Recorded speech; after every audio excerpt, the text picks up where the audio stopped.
EVM मध्ये घोटाळा करतात असे तुम्ही ठाम मताचे आहात का? खरंच करतात हे?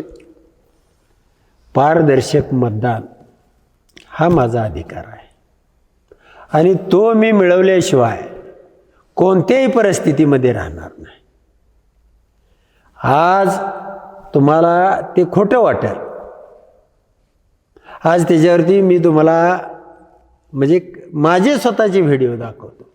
ह्याच्यामध्ये मत चोरी कशी झालेली आहे, मत चोरी करण्याचं तंत्रज्ञान काय आहे, आणि मी कोणत्याही परिस्थितीमध्ये एखादा विषय हातामध्ये घेतला तर मी सोडत नाही. मला जेलमध्ये टाकलं तरीसुद्धा मी पारदर्शक मतदान हा आमचा हक्क आहे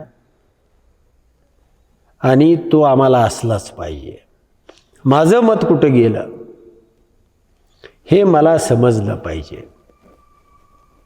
म्हणून सगळ्या महाराष्ट्रामध्ये, काल बिहारमध्ये इतकी लोकप्रियता असती का?